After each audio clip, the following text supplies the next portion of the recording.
All right, shooters, welcome back to the Shooters Resource Channel. Today we're going to be comparing the Smith and Wesson M&P10 versus the SCAR 17S.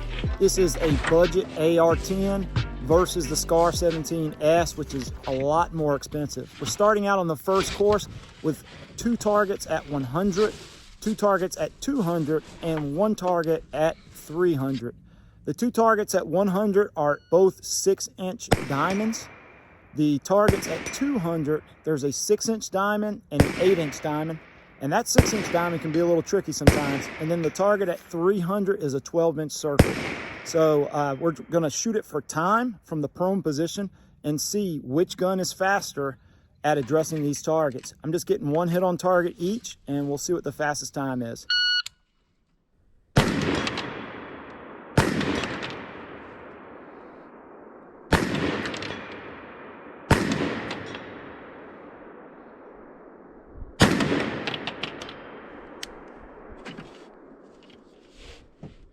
That was all shots in 12.35 seconds with the Smith and Wesson M&P10. Looking at the Smith and Wesson M&P10, it's a great rifle. It consistently performs sub-MOA accuracy every time I brought it out. I've got hundreds of rounds through this gun, and I've never had a failure other than when I tried to run it suppressed. It definitely needs an adjustable gas block. Let's look at some of the upgrades that I've done to the rifle. So, of course, I've got a custom paint job that I did. I've also added the Magpul stock, the BCM grip. I'm running 25 round Magpul magazines. I've got a Geisley trigger in here. It's one of the lesser expensive ones. I think I paid about 180 bucks for it, but it helps out quite a bit. And also I went with a Magpul 4 grip, especially to get the M-LOK feature so that I can run a flashlight. The Leupold VX5 HD on top. It is a 3x15 powered scope. It's very clear, just standard reticle inside, no marks. So at 300, I'm aiming just above the top of the 12-inch target to get my hit. I've also got the Silencer Co. 3-prong. That's so that later on, if I take off my gas block, I might run an adjustable gas block there and run this gun suppressed. Look forward to that on a future video, but today we're comparing it versus the SCAR. So looking at the SCAR, it's got the world-renowned UGG boot stock. A lot of people hate it. People say that it's not very strong. I've not shot this one enough, or I've had enough experience to really say whether I like it or I don't like it. It's just a stock. I do like the fact that it folds because this is a gas piston gun. So you got a folding stock there. That's really nice. The magazines the SCAR uses are proprietary. There are some modifications you can do to some existing mags like the FAL mags to make them work. However, if you want to buy factory mags, they're quite expensive. Looking at the SCAR though, it does have a monolithic upper. That's aluminum, and it's a really great design. I've been very impressed with the SCAR and all of its performance. It comes with Picatinny everywhere where you need it, so you can run a flashlight. There's a lot of complaints about the foregrip not being long enough, so there are some aftermarket companies that sell attachments that allow you to extend that foregrip and add some M-LOK to it so you can attach additional accessories. We've got the Vortex Viper PST 1x6x24 optic on here. I'm running that Leupold Vari 5 on 6 power, so it's kind of a 1-to-1 comparison between the two.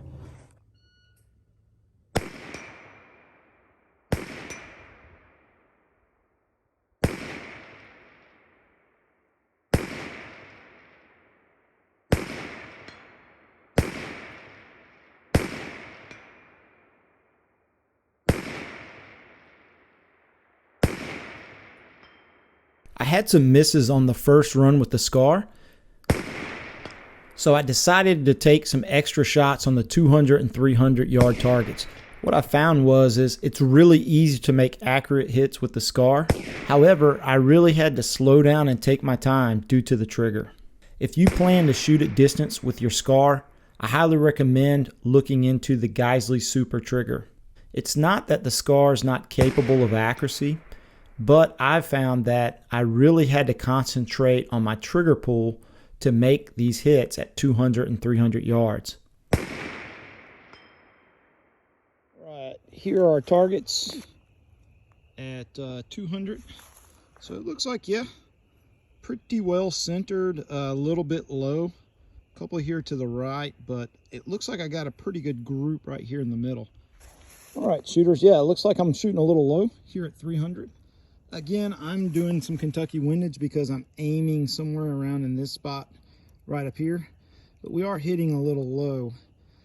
Decent group, so it looks like it's consistently right. We'll try to run the string of fire again and see how we do.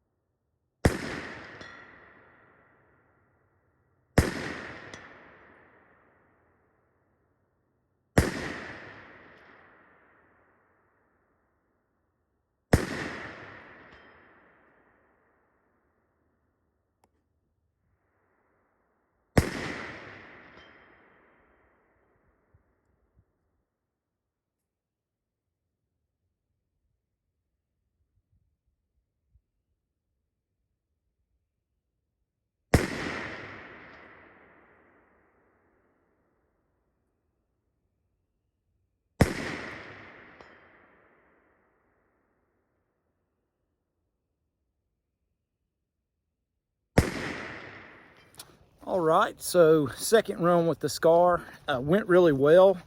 I forgot to adjust my sights like I said I would. I got back, reloaded my mag, and just went straight to shooting. Still got all the hits on target with the exception of the 300, but once I realized I didn't adjust my sights, then I just made the adjustment within my scope and pulled the shot off. Finished off right there at 19 seconds. A little slower than the Smith and Wesson. Would have probably been right on par if I had adjusted the sights and got that last hit. So let's look at the targets and how we did.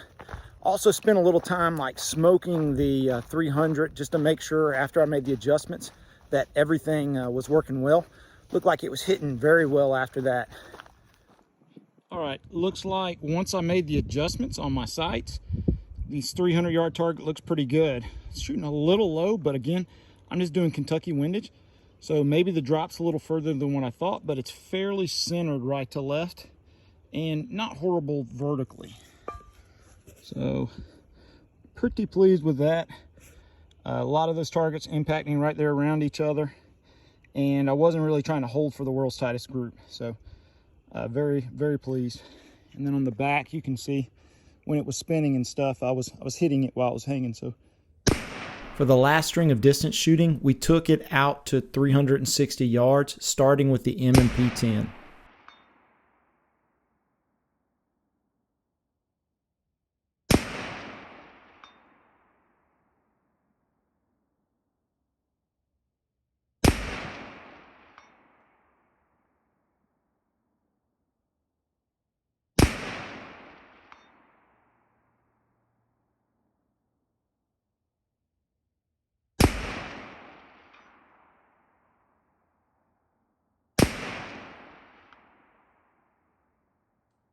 All right, that is an awesome 5-shot group at 355 yards.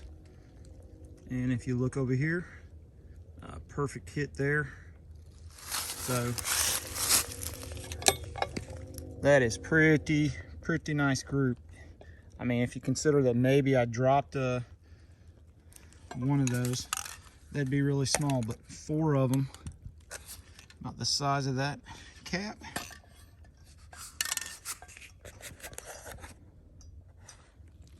So I'm gonna guess that's right at about a 3-inch group. So sub MOA from the Smith and Wesson M&P10. And as mentioned, that was shooting at 6 power, so that it's equal to the scope that I've got on the Scar. So I couldn't be more happier with that group. That's what it should look like coming out of a rifle that you plan to shoot at distance.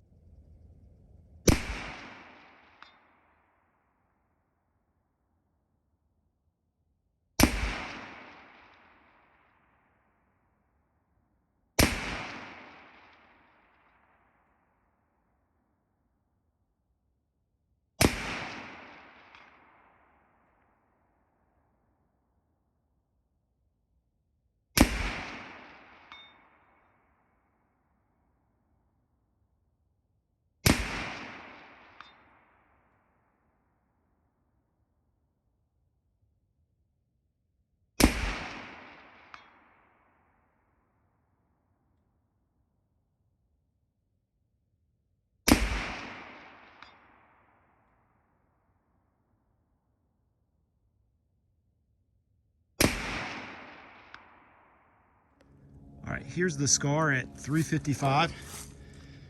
I think this is as I started dialing in. We'll have to watch the footage, but I could tell when I tried to shoot this slowly that the trigger takes a little more concentration than what I would have thought. So got some hits on here. I think I actually hit the strap, but good hits on target.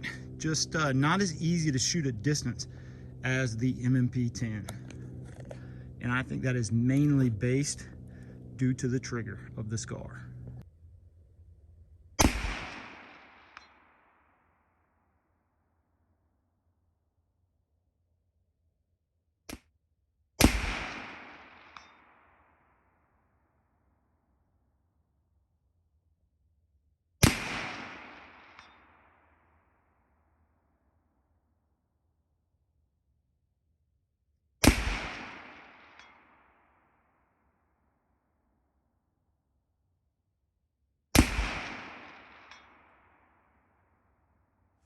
This second group was with Federal Gold Medal Match 175. So I would definitely, if I was gonna buy a scar, definitely invest in the Geisley trigger. People can't speak highly enough about it. And really, to get those precision shots consistently, looks like they're needed, especially if you're pressed for time.